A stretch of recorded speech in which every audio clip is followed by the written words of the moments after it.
Greetings, everybody. I'm looking out there. Don't know if I can see you. Nope, I can't see you at all. Hopefully you can see me. Hopefully you can hear me. Malcolm Tent here, all close up and personal. Let me get rid of this nasty old sweatshirt I'm wearing right now. It has a brand name on it. And I don't advertise anybody except myself. Or maybe close friends and associates and labels that are worthwhile. And friends of mine who have radio shows, such as this one. Yeah, I don't need these headphones.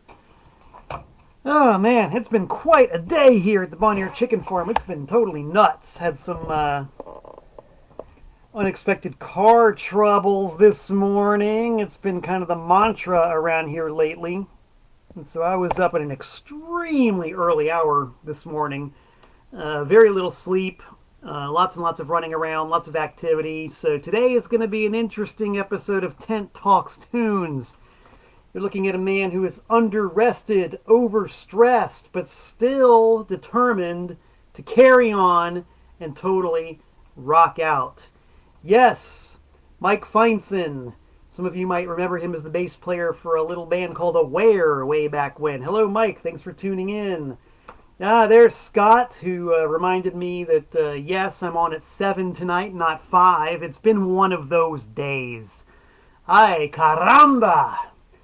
But, yeah, in spite of all the odds, we're here. Derek, what's up, Derek? Good to see you tuned in, and all others out there who are live here on Facebook.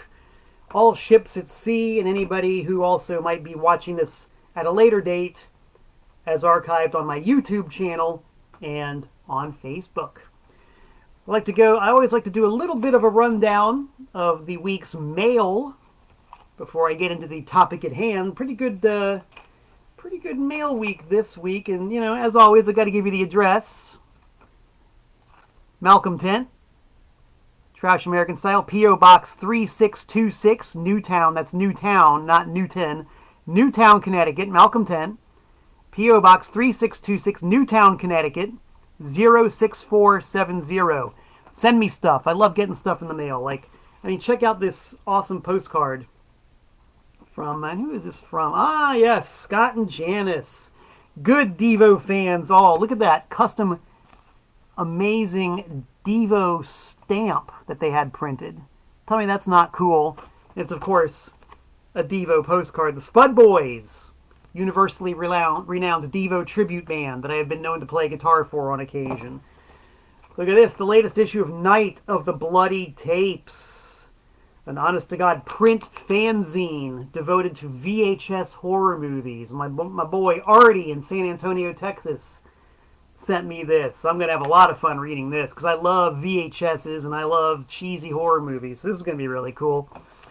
What else we got here? A postcard from my main man, Dylan Hauser, a.k.a. Hell Garbage, one-man noise band from Orlando, Florida, who's been known to send postcards to P.O. Box 3626, Newtown, Connecticut, 06470.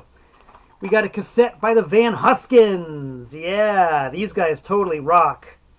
Very excited to check out this new one by the Van Huskins, because you know it's going to kick some booty. And, look at this. I don't know how to pronounce Mr. Gutierrez's first name. Oiram, but Oiram, just because I only speak the president's English. Oiram. Sent me some really cool G.G. Allen patches that he made up. So that's pretty cool. Thank you all for keeping my mailbox full and happy. Gives an old man something to look forward to, you know, having the mailbox to look at and find something in it. There it is again, just in case you're wondering. P.O. Box 3626, Newtown, Connecticut, 06470. All right, enough bull hockey. Let's talk about Tent Talks Tunes and the Tale of the Tape. Am I right, pair? From Sweden? Do you not want to hear what's going on now, finally, instead of this frenzied begging for mail? Yes, you want to hear what I've got to say about the tales of the tape. Yeah, I'm going to make sure everybody's tuned in there. Oh, yeah, look at all these people, man. Paul wants to know if I'm still doing a show on WNHU. The answer is technically yes, but the studios are closed until further notice due to you know what.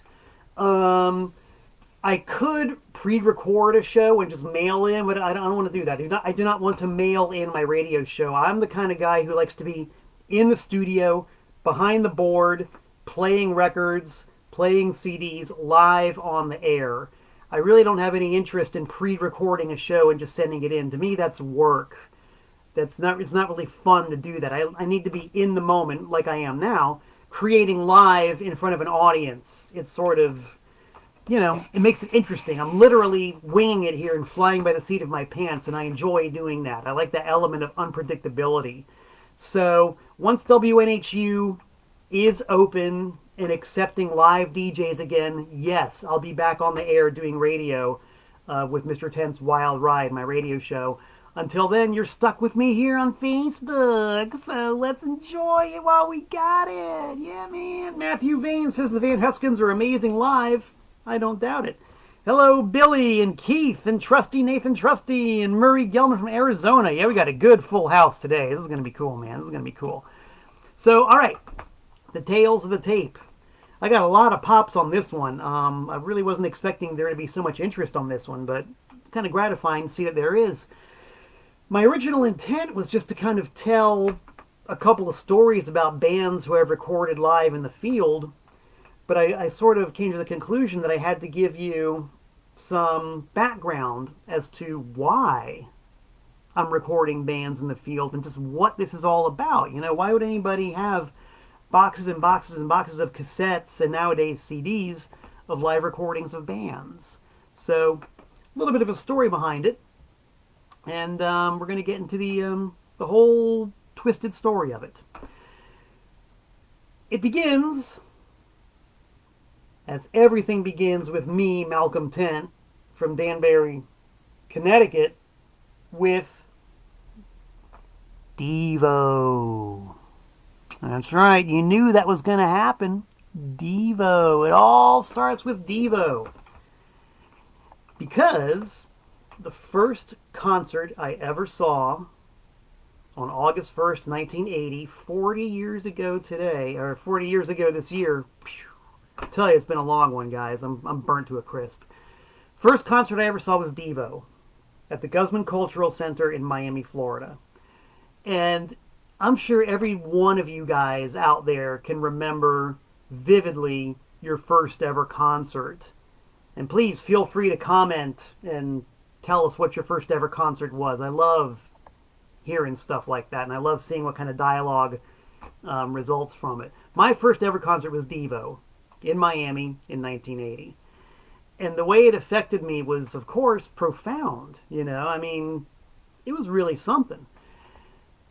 When the show is over, I just wanted to remember every detail of it. I wanted to remember every song that they played. I wanted to remember every stage movement. I wanted to remember what the room looked like. I just wanted to never forget.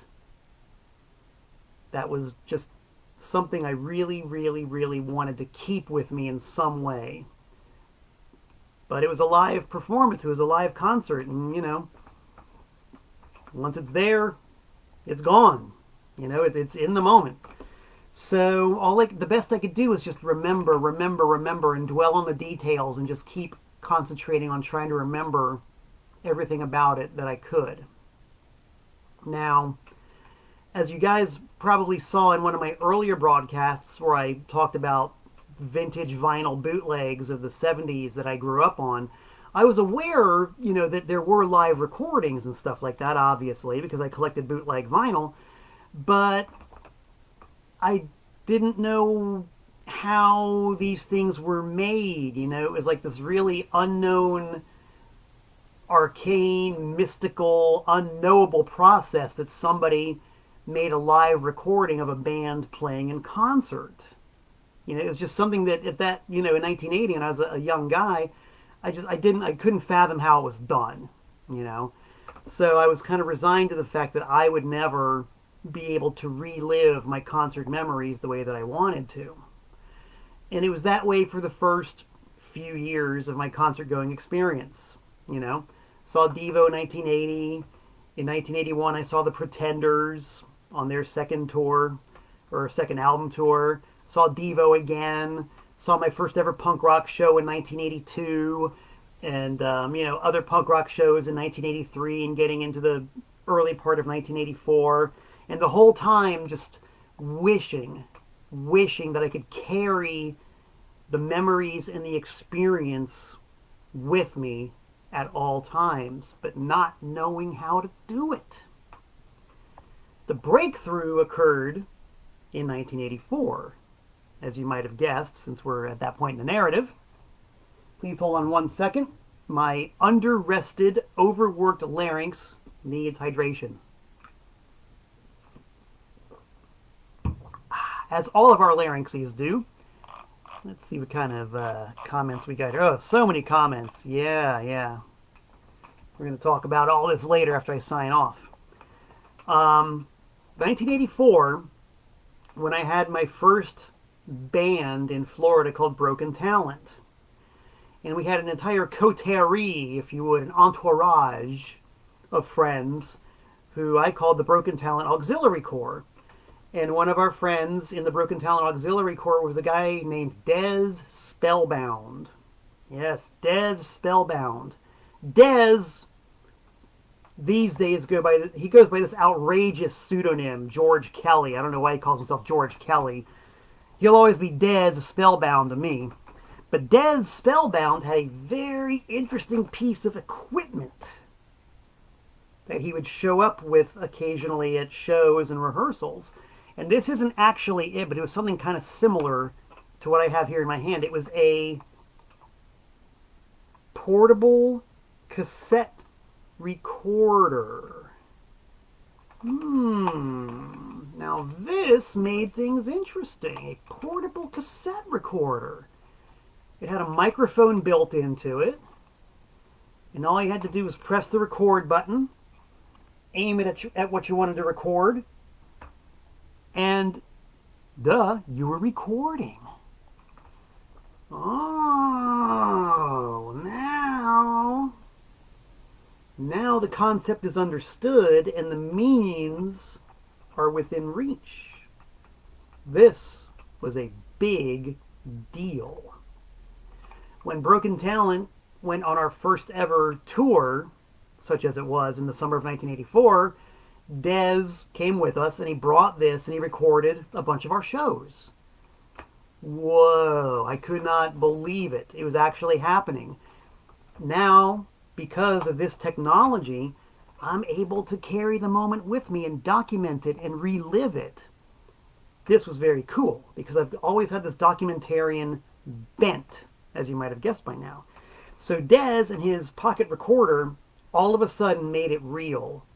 The dream has been made manifest. So, after the Broken Talent tour in the summer of '84, there was a concert on the horizon that I really wanted to go to. It was at a place called the Sunrise Music Theater in Fort Lauderdale, and it was Frank Zappa. Frank Zappa, woo! In the Tinseltown Rebellion, You Are What You Is era. Man, he had a hot band, and it was Zappa, dude. We're gonna go see Zappa. So this is really cool.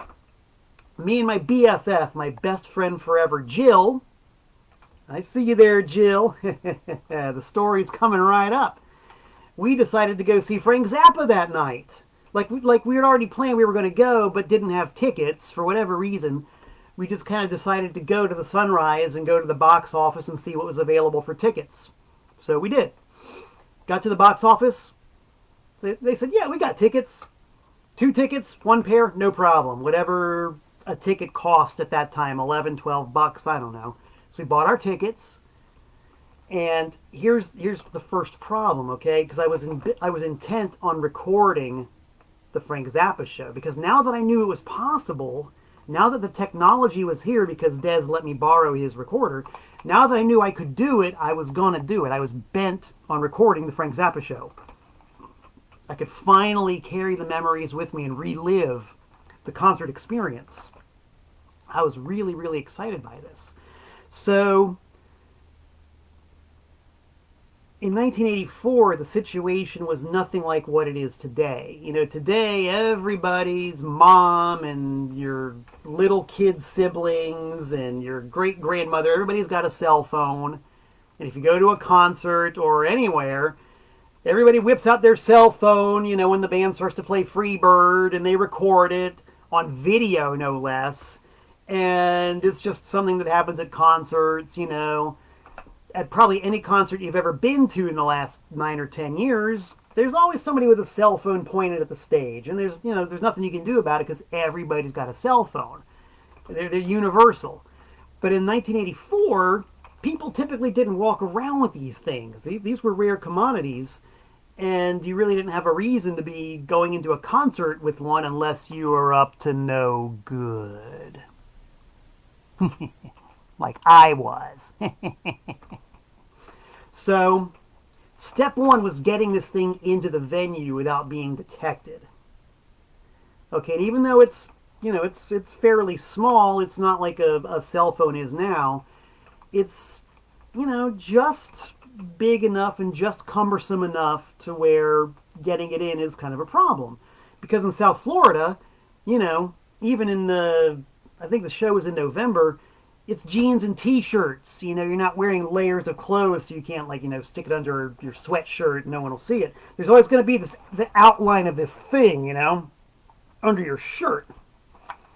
You're walking around like this, and it's like, hi guys, nothing to hide here, nothing to look at here. Nope, don't look at me. I'm just here to see the Frank Zappa concert, and everything's fine. Just ignore this thing, Nope, nothing here. No. You can't really, couldn't really do that. Because they had ushers and friskers and bouncers and all that. So, and Jill, who is tuned in right now, will probably help to chime in on this. If I recall correctly, it was a simple matter of giving this to her and her carrying it in her purse.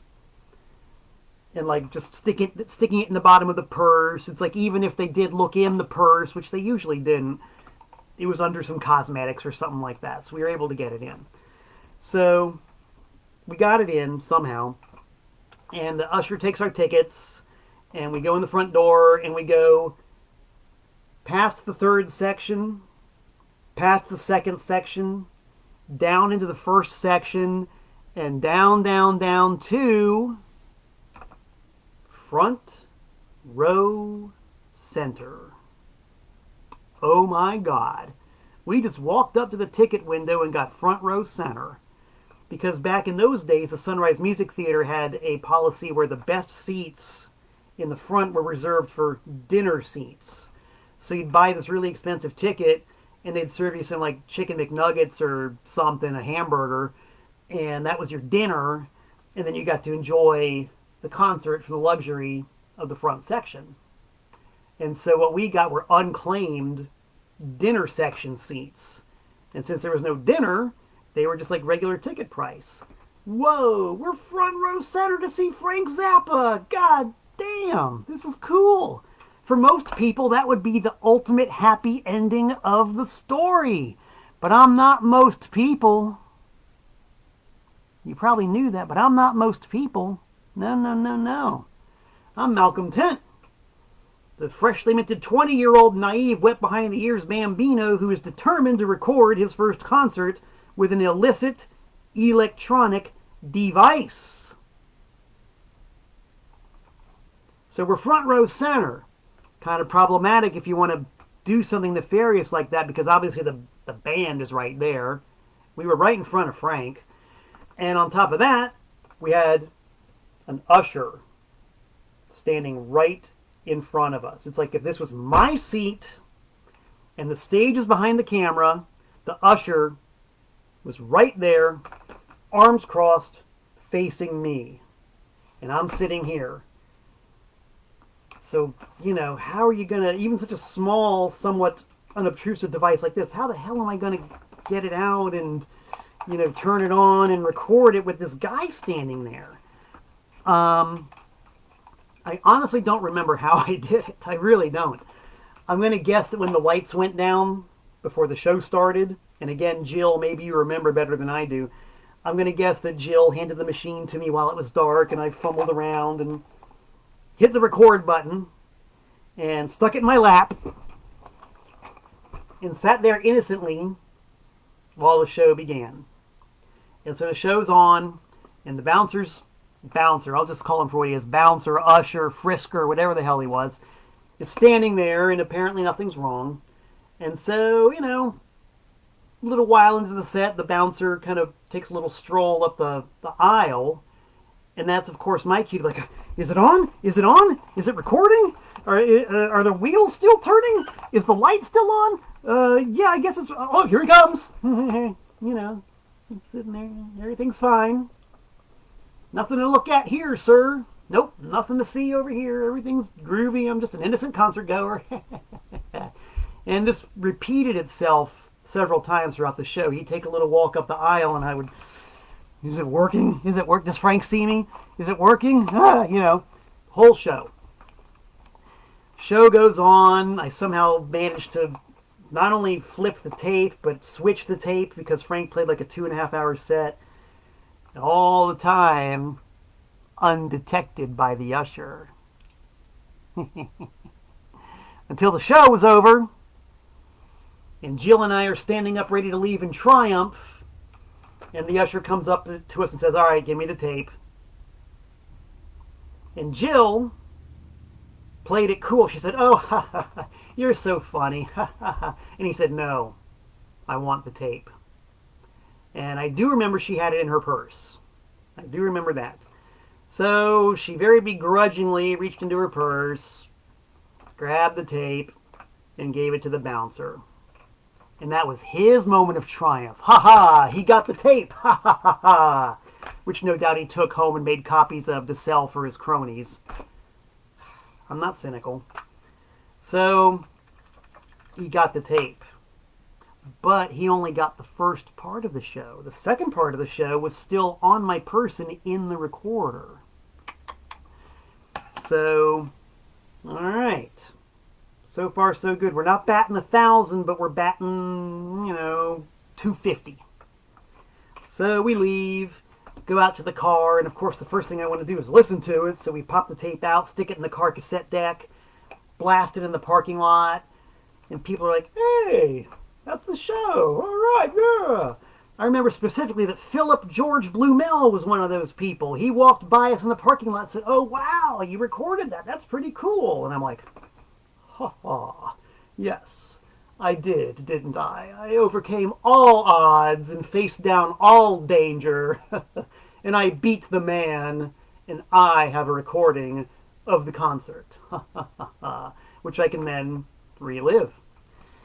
So we get home, I drop off Jill, I go home, and I'm just so excited to pop this into my home cassette deck and listen to it with the good speakers and the big stereo and, relive the moment. I pop it in, and I press play, and the sound comes out, and it sounds like...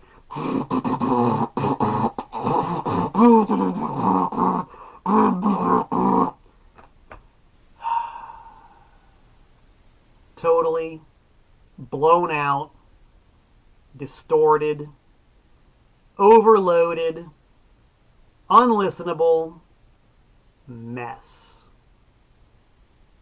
Which is what happens when you sit front row center at a, full-size concert, and you've got the monitors and the PA and the stage volume blasting right at you, and you don't know what you're doing, and, I ended up with 45 minutes of sonic mush. But hey, you gotta start somewhere. And that's where I started. Front row center at a Frank Zappa concert, nervously staring at a bouncer who played me like a cat plays a mouse. That's how I started. So, as one must, if one is determined to do something, one continues onward. It's not a defeat, it's a lesson. And I'm going to paraphrase a great Persian parable. A defeat is a lesson. the lesson will be repeated until it is learned. Pretty good, huh? So, as time went on, I got better at it. You know, I learned, okay, you can't take one of these and go right up to the front and get anything usable. It ain't going to happen. So I learned about, being somewhere in the room, and, I just learned what I was doing. And this kept up until about 1988, to the next pivotal event in my career as a recorder. By 1988, I had been living in Connecticut for a couple of years. And I had my own recorder. I was finally able to afford to get one on my own, because these things cost like more than $100 back then. That was a lot of damn money. Especially if you wanted a good one. You could probably pay actually more than $200 for a really good cassette recorder. And I was finally able to get one. It wasn't top of the line, but it was pretty good. So I got a good one. Had really good internal mics. And, by now I'm actively involved in the punk scene and the hardcore scene. And there was a venue in Connecticut called, let's see if anybody wants to chime in. What was the greatest venue that Connecticut ever had, if not the greatest venue the world ever had? I know we got some Connecticut people watching right now live on Facebook. Let's scroll down a little bit and see who's going to tell me what was the best damn venue that ever existed in Connecticut. The best all-ages punk rock venue ever. Well, I guess there's a bit of a delay, and we don't want to try the patience of people who are watching in the future on YouTube or on Facebook. I'm talking about the Anthrax. The Anthrax Gallery. Originally from Stamford, Connecticut, and then in Norwalk, Connecticut. Best venue ever. Punk rock to the max. Hardcore to the gills. No bouncers. Self-regulating. No bullshit. Awesome venue that booked the creme de la creme of punk, hardcore, and underground bands all the way up until the early 90s. So this was a great place to learn how to record bands because, nobody cared. Unless the band had a specific objection, no worries. You could bring this in. I would bring in my jam box sometimes. And in May of 1988 was a really crucial, pivotal event. The Bad Brains were playing at the Anthrax. Bad Brains, big deal. Always a big deal. Bigger deal especially on this particular night because this was their first show with the new lineup. Now, if you've ever followed the Bad Brains history, it's better than a soap opera. It's more like a Greek tragedy.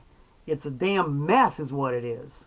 But in May of 1988, for the first time ever, the Bad Brains were going out with a new singer named Taj and a new drummer, Mackie, from the Cro-Mags and a million other New York hardcore bands. So it's a new lineup of the Bad Brains.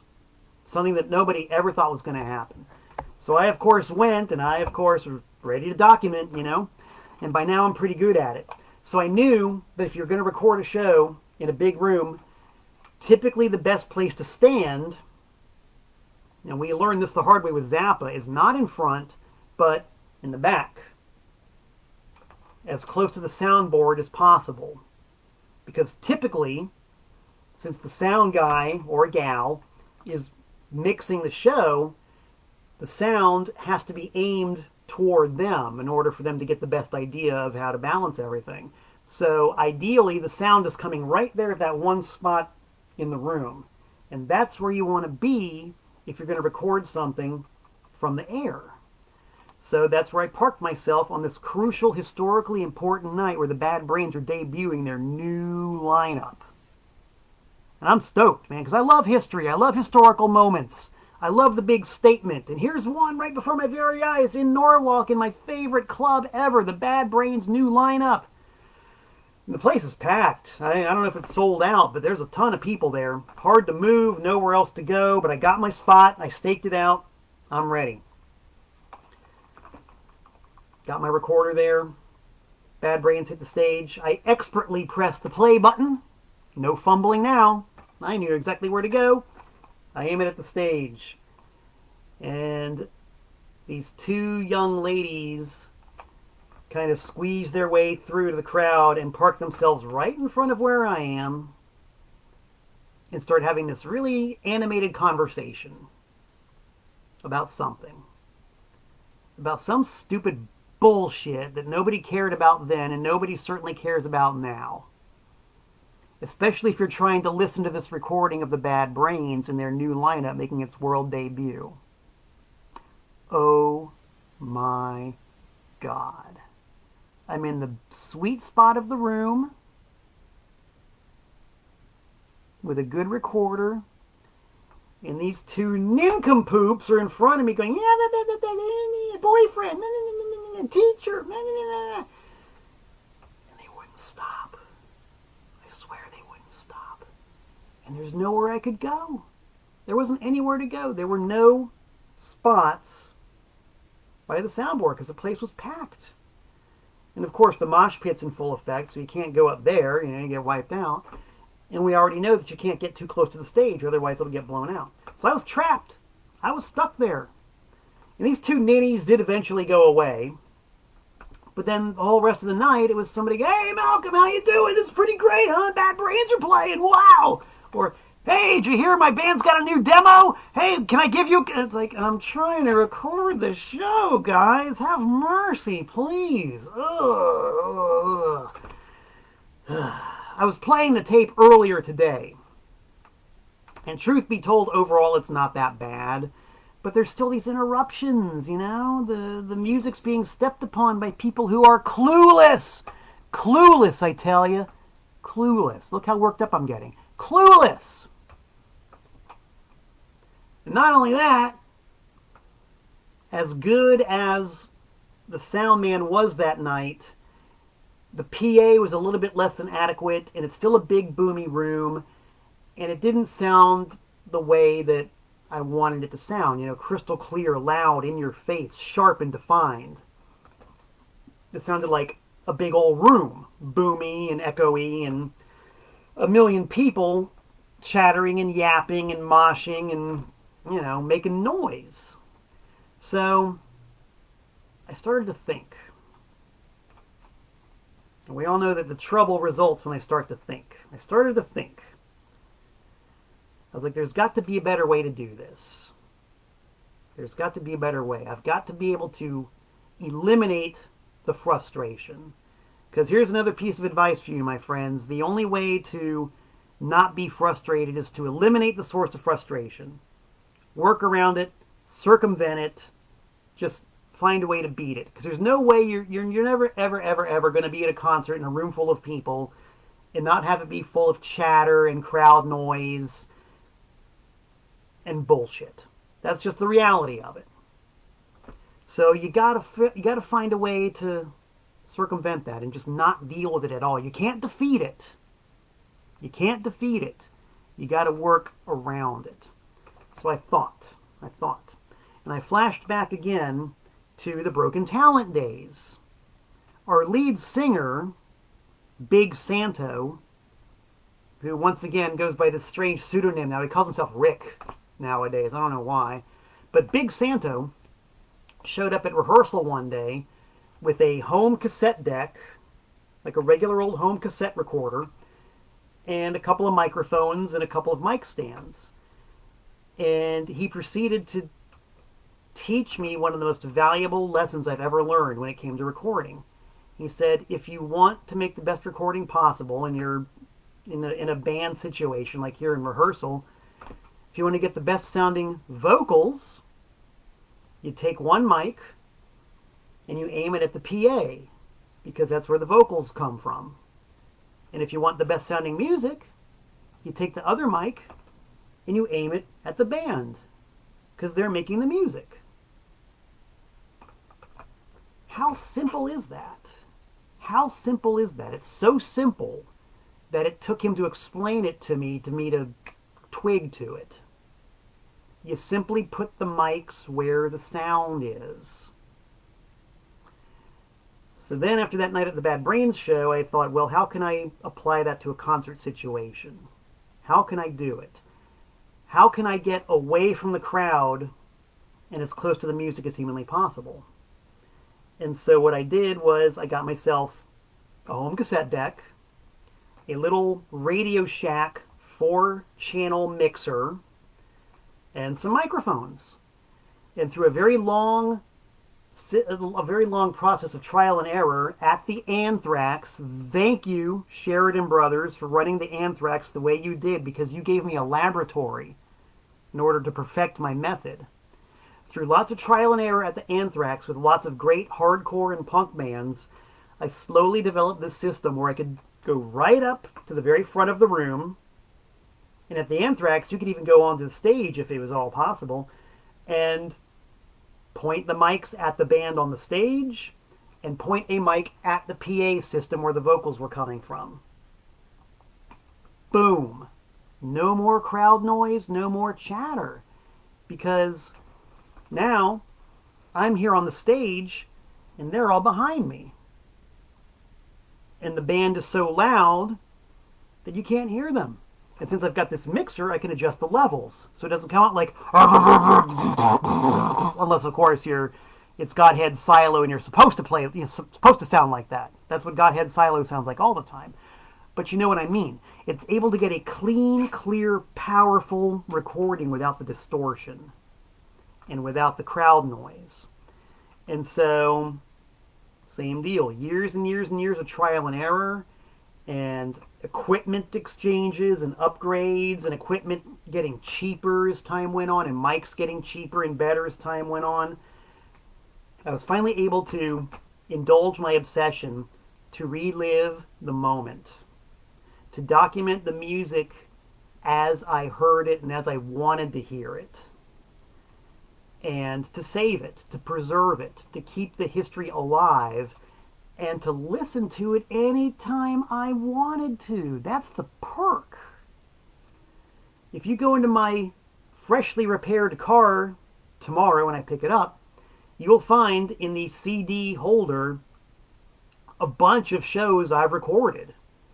I listen to these things. If you look in my car right now, there's a CD by this band called Super Melt from Nashville, Tennessee, who I recorded live a few years ago. Fucking phenomenal. Apps from Connecticut. There's stuff that I recorded and I listen to it all the time. So that's the reason that I do it, and how I came to have these tales to tell you right now. And I should also mention, I put the stuff to use because I do have my label TPOS. As you can see, TPOS. A lot of the stuff that I've recorded over the years, I've released. For example, G.G. Allen. When good old Gigi, the cuddly, cute guy that he was, played a gig at SUNY Purchase that I promoted, I recorded it. And now it's available.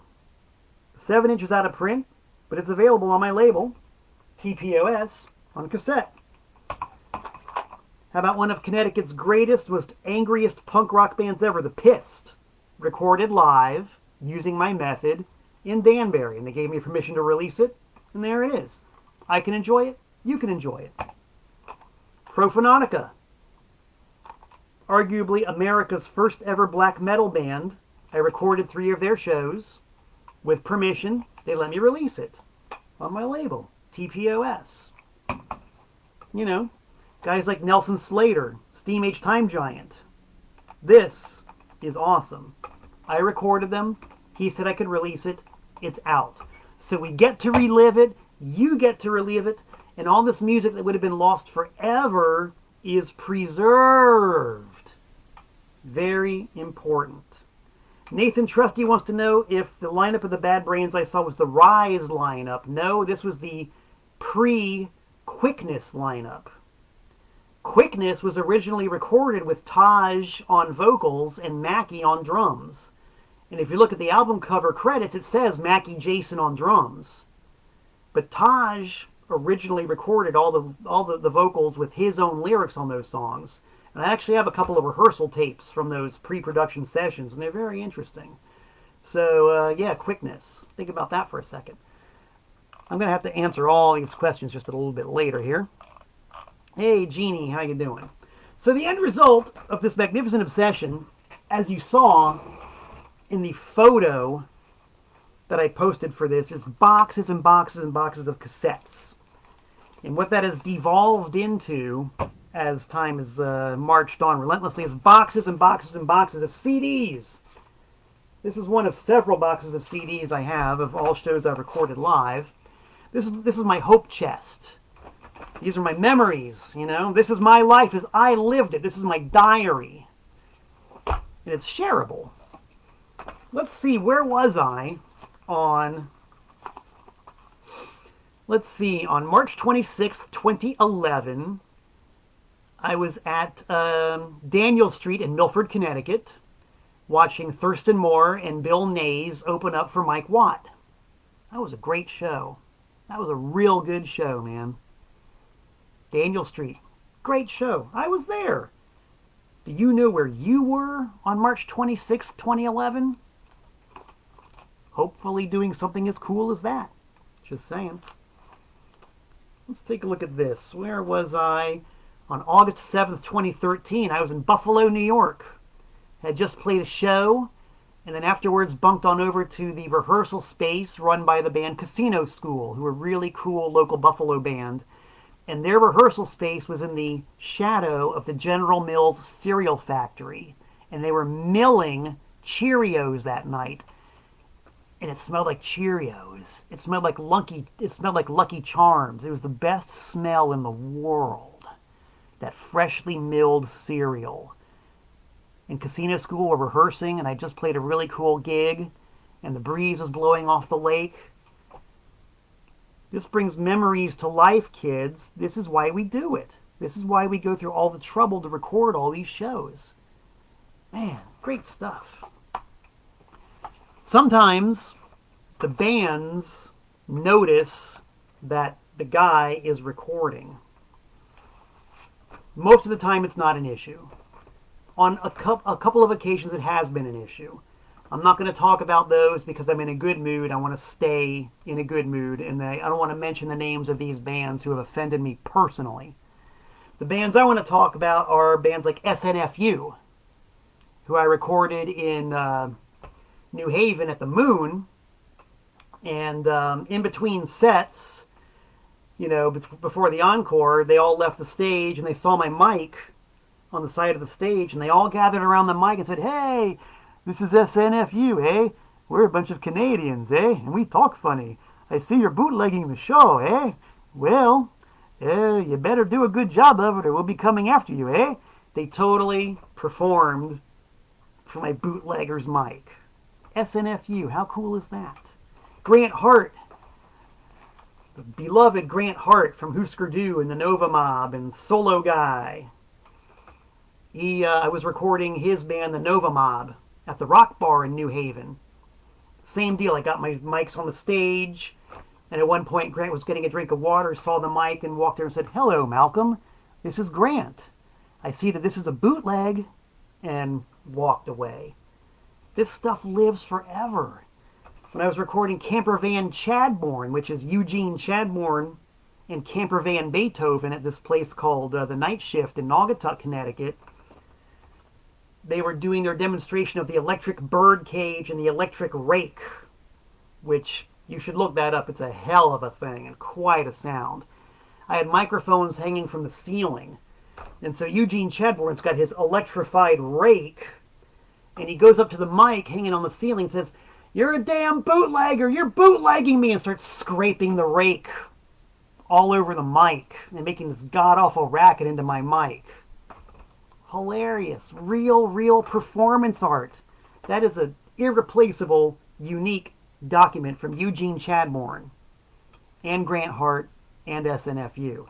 So you inadvertently end up creating this really cool stuff just by having the mics laying around, you know? A lot of guys really get off on that. So cool. So cool. Let's pick out one more for my musical diary, and let's see where I was. First disc in the box. Hey, look at that. November 18th, 2006, the Trash American Style 20th Anniversary Show. Woo! Featuring Nasty Disaster, the awesome metal parody band, and They Hate Us, a band that I'm in. I'm in They Hate Us now. I'm their lead guitarist. Go figure. History and prehistory. And just one more, the last disc in the box. This is from January 18th, 2014. We've got the Theater Zombies from Snapper McGee's in Torrington, Connecticut, which I must admit I don't remember at all. And from the Trunk Space in Phoenix, Arizona, 3 days later, think of that, 3 days after being in Torrington, Connecticut, I was in Phoenix, Arizona, running tape on this hilarious dude named Hi. My name is Ryan. And his shtick was that he was having a therapy session with a therapist on stage and being analyzed psychologically. Hilarious stuff. And I don't know if anybody outside of Phoenix has ever seen or heard, Hi, my name is Ryan. But he exists now in Danbury, Connecticut forever. And that's another part of the beauty of doing this. There are so many bands I've found while touring especially who have probably never played outside of their hometowns or never recorded an album or maybe just did one demo. No one outside of Nashville, Tennessee has ever heard of Supermelt, but I swear to God, they burn the place up, you know? So to be able to preserve that and to relive it, it's a beautiful thing. It's a wonderful thing. And that's a huge reason of why I do it. So, got a couple of stories. And these are stories I really wanted to relate about adventures in taping. Pardon me for 1 second. Let's see, Nathan Trusty. Chuck Mosley never recorded with the Bad Brains. Chuck Mosley toured with the Bad Brains in 1990, Europe and the US, but never actually recorded with them. I saw that lineup in New Haven. Yes, I recorded it. Thought they were pretty good. But I digress. 2 funny stories about taping bands. And they both date from the year 2003. The first one relates to one of my very favorite bands of all time, Killing Joke. You can see it's Killing Joke from a venue called Fletcher's. The full name was Fletcher's Bar and Grill. Baltimore, Maryland, October 24th, 03. With the running time and the note, intensity.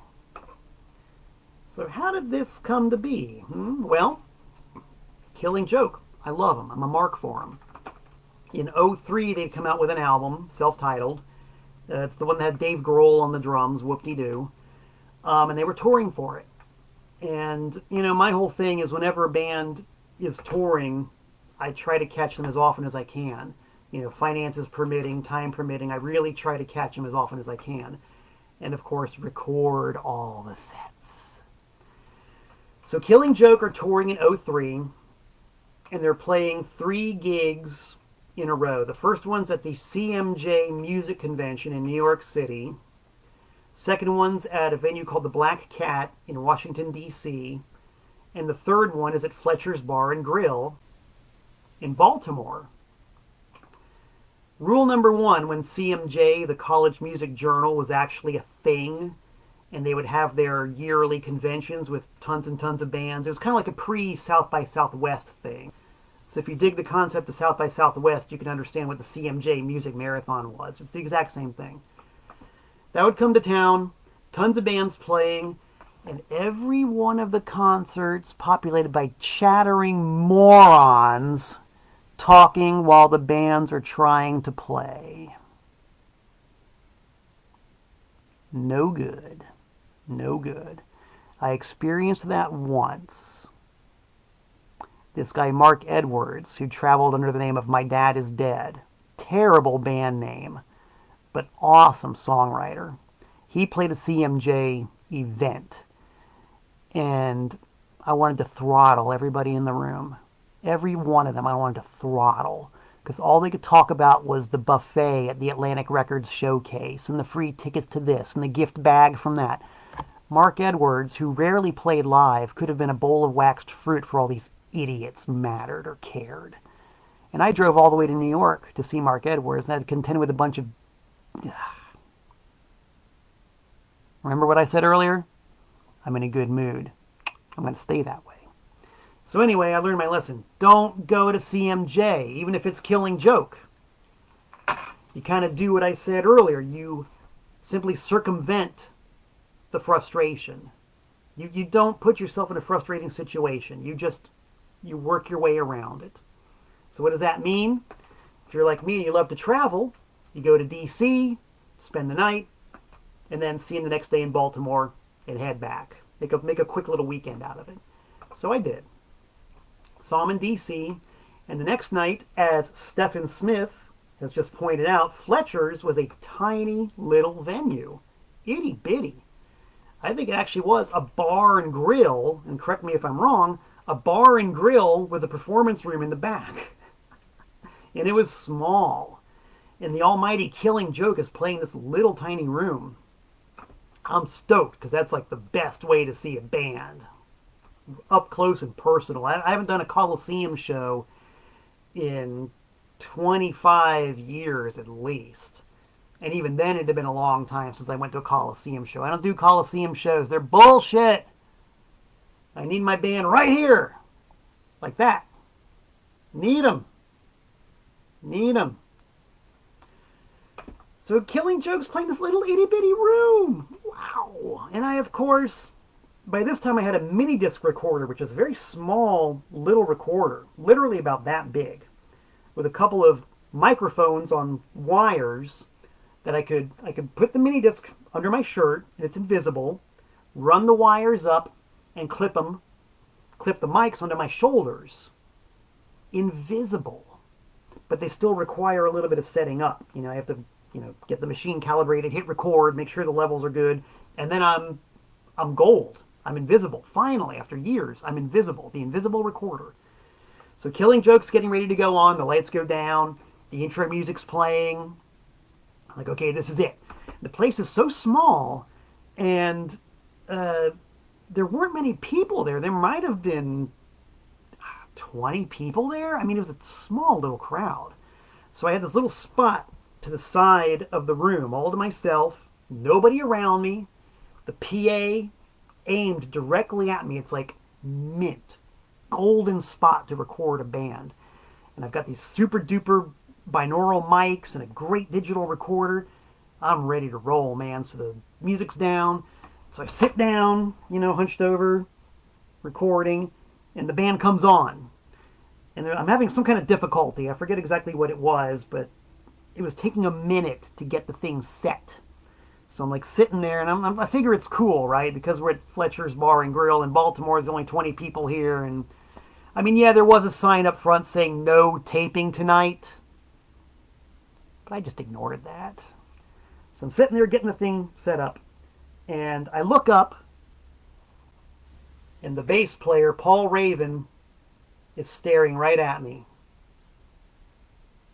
And he's wearing his Polish police shirt and his camouflage fatigues and his battle paint. This is a guy who used to crash stunt cars when he wasn't doing Killing Joke. Killing Joke are 4 intense individuals anyway.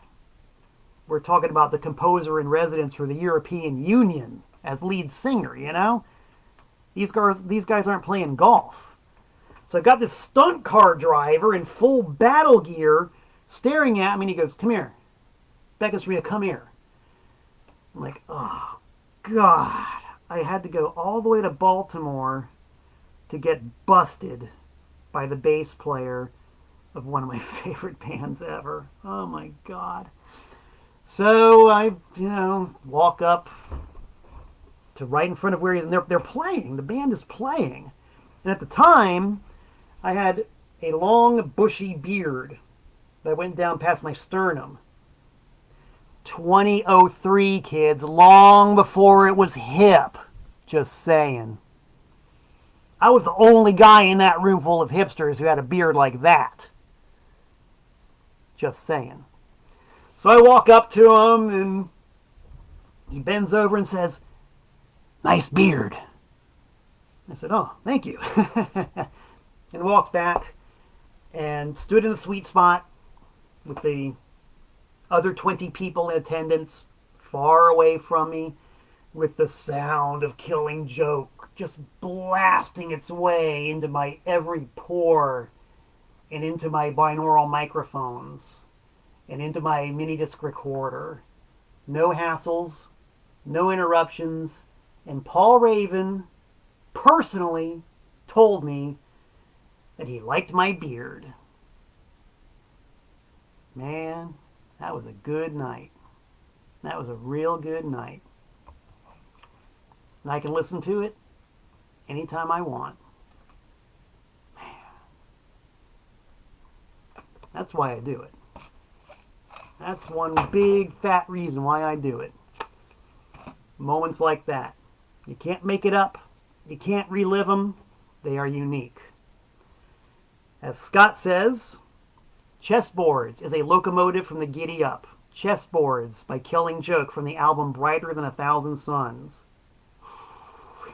Woo! That's a CD that's in my car even as we speak. How about that, Scott? All right. Recording story number 2. Also 03. This is March of 03. The band in question is Godspeed You Black Emperor. Man, I love Godspeed You Black Emperor. Love them. Love them. Genuflect before them. Same deal. Whenever Godspeed You Black Emperor hits the road, whenever possible, I'm trailing along. They typically play a different set every night. So that means that recording them is a real treat because you get something different every single time. Killing Joke play the same set every night. Great. But Godspeed You Black Emperor, different set every night. And it's always just beyond epic. Anybody who's ever seen Godspeed You Black Emperor live knows what I'm talking about. It's just like this tidal wave of just sound. You know, you notice the words fail me. Godspeed You Black Emperor. Wow. So, same deal. They weren't playing New York, but they started their tour in Philly and then did a night in D.C. So I got tickets to see them in Philly and in D.C.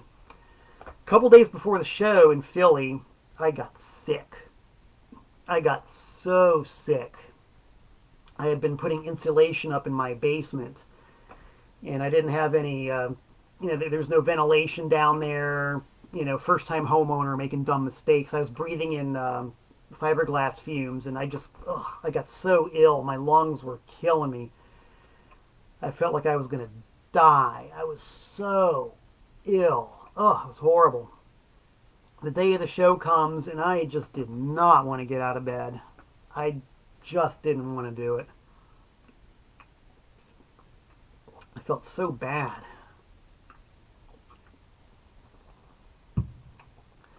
But, whatever. I'd already bought the tickets, and it was Godspeed You Black Emperor, and I figured, it's a long drive, like 3.5 hours from Danbury. I could just drive and just, kind of relax and mellow out as much as I could and go catch the show.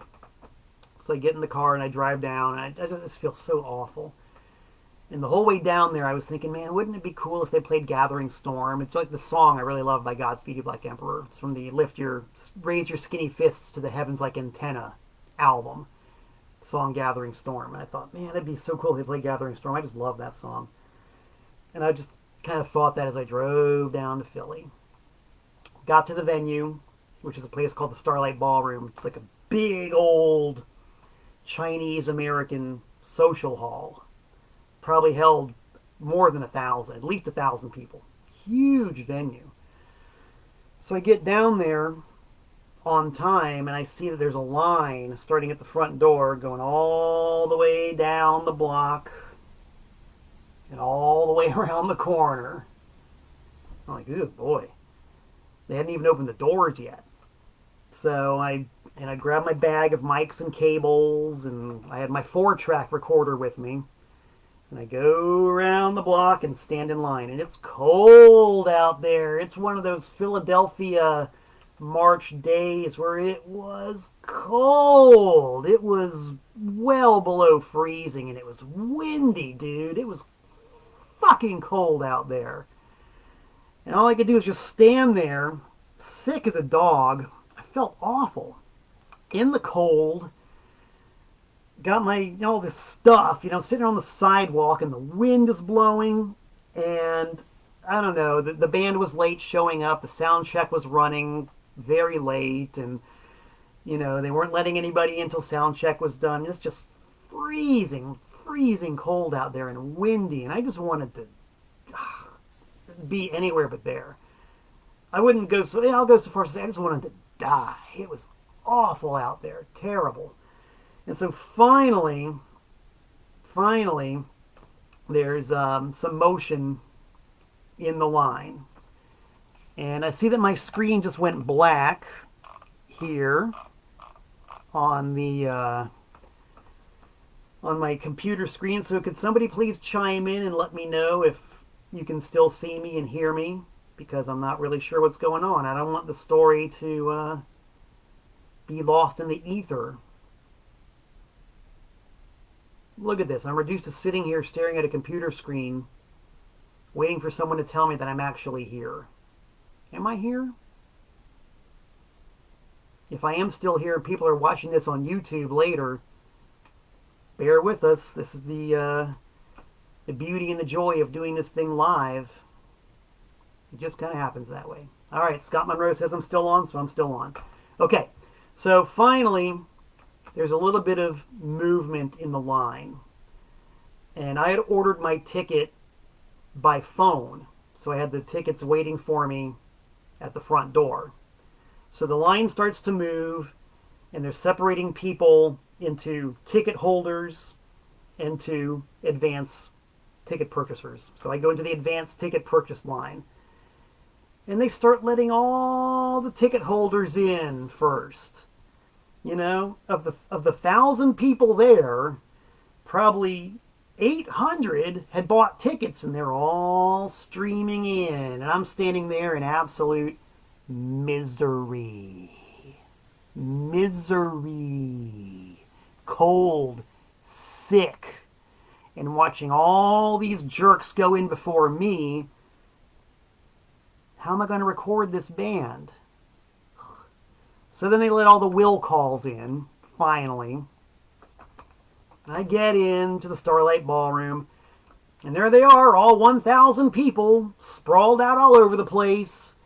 I look at all the sweet spots in the room, because, as time has gone on, I've learned how sound operates and where it travels and where it's going to sound best. Just people everywhere. People everywhere.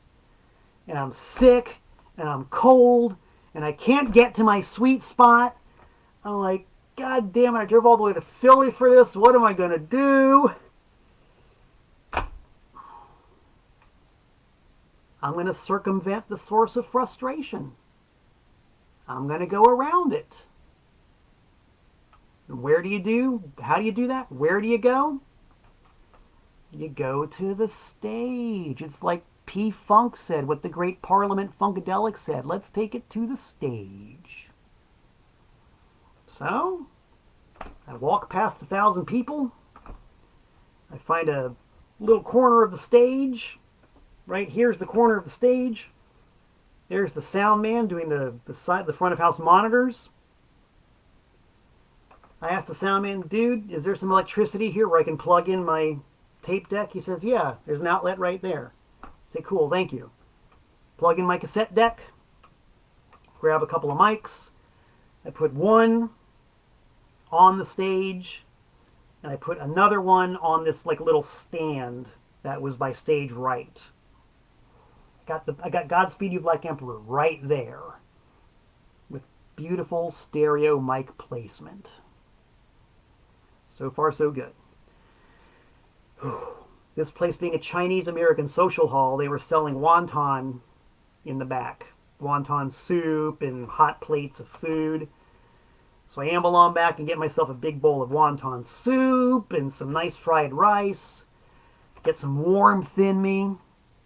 I still feel lousy, but okay. The situation's looking a lot better now. I'm starting to warm up a little bit. I got some nutrition. I got the best spot in the room. And one of my favorite bands in the world is about to take the stage. Life might not be so bad. So the first band goes on. I forget the name of them. They play. I record them. And then they break down their stuff. And Godspeed You Black Emperor comes on and they start setting up. And their violin player, Sophie, I was on her side of the stage. And she's looking at my mic, kind of concerned. And I say, oh, is that a problem? She says, yeah, you can't put that there. I said, oh. But if you move it over a couple of inches, that's fine because I have to put my reverb unit there. I was like, oh, a couple inches? No problem. Anything for you, Sophie. Yeah. So, all right. I'm in like Flynn. They start to play. I press the record button. First song they play, Gathering Storm. I wouldn't go so far as to say that... Actually, I would. All of a sudden, I wasn't feeling any pain. All of a sudden, I was able to raise my skinny fists to the heaven like antenna and ascend, not bend, ascend, as that tidal wave of music came at me from the best room in the house, best spot in the house, right into my microphones, through the cables, into my deck. Right there. I wept. I got all misty. My lip quivered. My throat got that feeling you get. I just sheer the beauty and the transcendence of it all.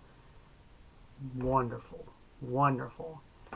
The show was over and I broke everything down and Sophie said, thank you. I said, you're welcome. And took the mini disc. I was able to plug it into a set of headphones and I pressed the play and I heard that sound in my headphones. I was like, fuck. This is why I do it. And I take this very CD, which I backed up from the original cassette. Godspeed You Black Emperor, Philadelphia, March 3rd, 03. Opening track, Gathering Storm. And I play it to this day, baby. 17 years and change later.